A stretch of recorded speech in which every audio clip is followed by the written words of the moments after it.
This episode is brought to you by Indeed. When your computer breaks, you don't wait for it to magically start working again. You fix the problem. So why wait to hire the people your company desperately needs? Use Indeed's sponsored jobs to hire top talent fast. And even better, you only pay for results. There's no need to wait. Speed up your hiring with a $75 sponsored job credit at Indeed.com/podcast. Terms and conditions apply.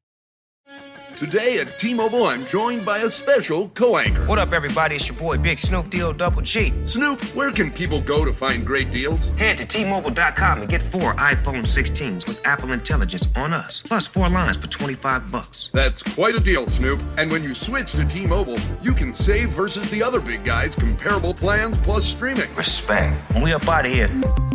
See how you can save on wireless and streaming versus the other big guys at T-Mobile.com/switch. Apple Intelligence requires iOS 18.1 or later.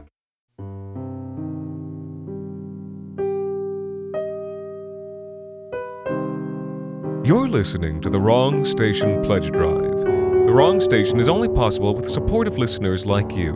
Become a subscriber today by visiting patreon.com/thewrongstation. You'll receive access to bonus episodes, behind-the-scenes discussions, our new book club, and so much more. Today, The Wrong Station is proud to present Garbage Bag, written and performed by Alexander Saxton.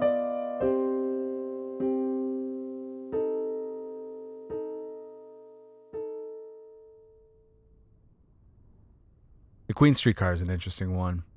You catch it down in Parkdale, which is a part of the city that still bleeds, and then you ride it east through some of the richest parts of downtown before veering off into Moss Park, where you don't belong, and then finally crossing the Dawn to emerge in sunny, genteel Riverdale.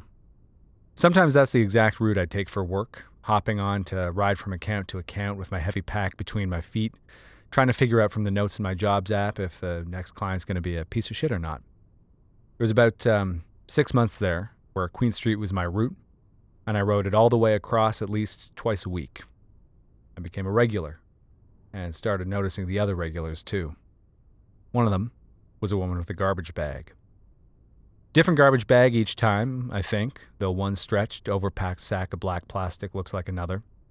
The woman was just someone you'd see on the Queen Streetcar. I guess she was white, though she could have as easily been native or Filipino. She was short, with her dark hair gone gray, and she had a weather-beaten, serious kind of face. Maybe she was housed, or maybe she wasn't, but she was always riding the Queen car between 11 and 2 on weekdays, so I'm guessing she didn't work a 9 to 5. But she always had the bag. That was the thing. She'd have blended right into the background if it wasn't for that bag. The second time I saw her, I thought, that lady has the exact same garbage bag as last week. And the third time I saw her, I thought, there's the garbage bag lady again. We recognized each other that time. A couple regulars in the regular spot. A known quantity in the churn of public transit. She gave me a sort of reserved nod, and I gave her the same. I felt we were sort of buddies after that. Then the fourth time I saw her, the streetcar was kind of busy, and I saw her before she saw me. That time, my phone was almost dead, so I had nothing to do but stand there and wonder what the hell was in that bag. Whatever it was seemed to be sort of heavy and organic. I try to remember what the bag had seemed to be full of the first few times. Something blocky, like cardboard boxes. I seem to remember the corners of something straining at the black plastic, whitening it. I seem to remember her sitting with the garbage bag resting easily on her lap. Did I have that right? Or was I mixing her up with someone else who'd had a garbage bag on the subway? Well, either way, the bag was on the floor now between her legs, and it seemed real heavy. There was a round fullness to the bottom, like the bag was an overstuffed belly. The plastic was straining a bit, but only around the red pull tab handles. She was hunched over it protectively. Now that I thought about it, she had always seemed to have a sort of defensive posture around the bag, even if it was perched on her lap. Well, sometimes people have a sense of when you're looking at them. Even though I was half the streetcar away, with probably 40 people between us, she suddenly looked directly at me, directly through the space between two strangers that I'd been staring through. Our eyes met, and her eyes widened in surprise, then darkened with a sort of suspicion. She hunched in even closer around the bag so that its soft bulk rolled partway over the tops of her feet. She wore flip-flops, I remember this, even though it was autumn.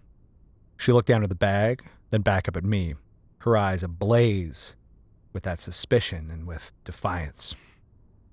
Startled, I sorried and excuse-me'd my way off the streetcar, even though my next account was still 2 stops away. And after that, I spent the rest of the day feeling guilty for having been caught staring, for having clearly made the woman uncomfortable.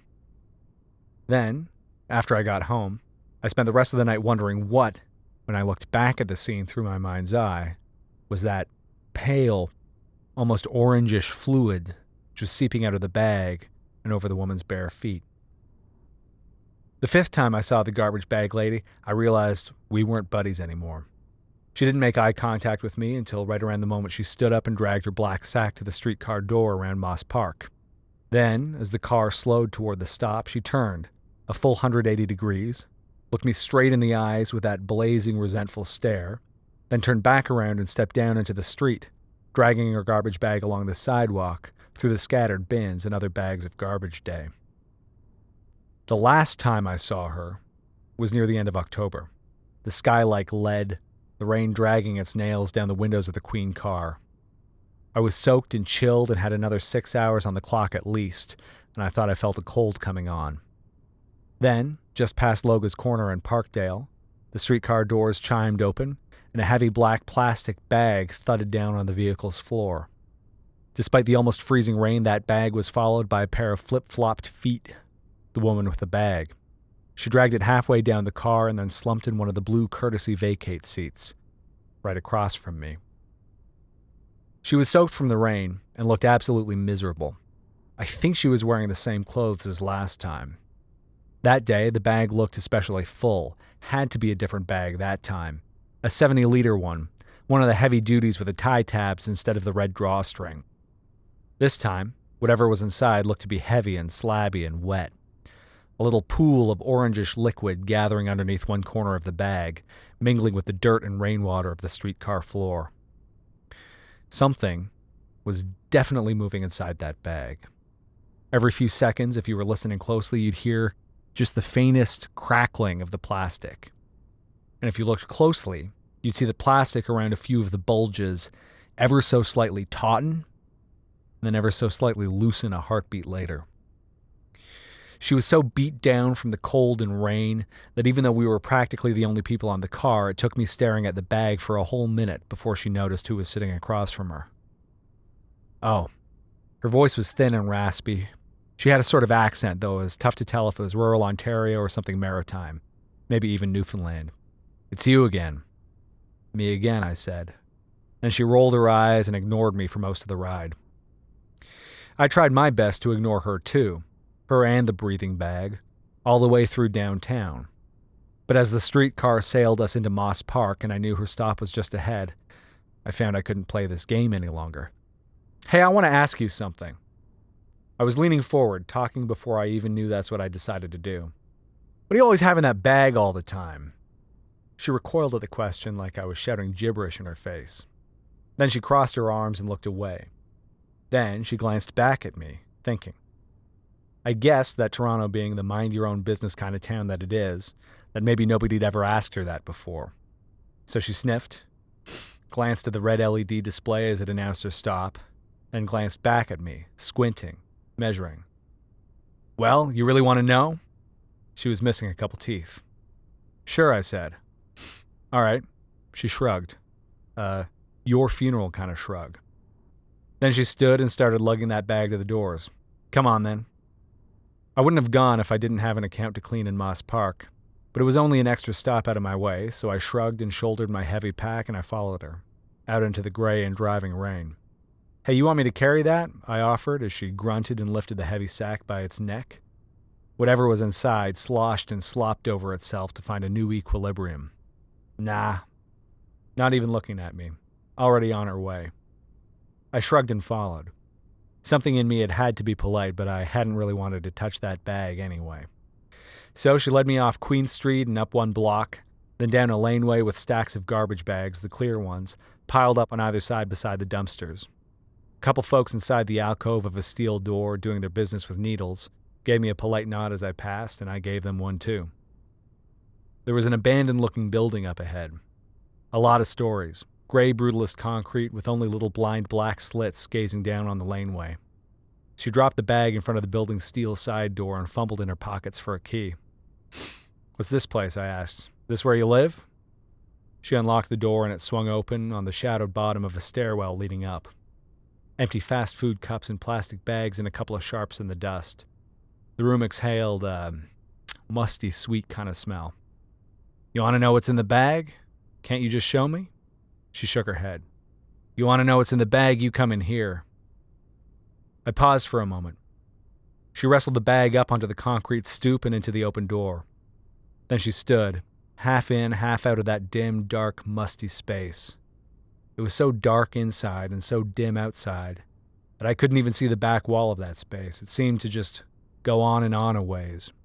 Maybe the cinder blocks back there were painted black. "Actually," I said, after thinking things through, No, that's okay. I don't really need to know." She shrugged, heaved the breathing bag inside, then let the door slam shut behind her.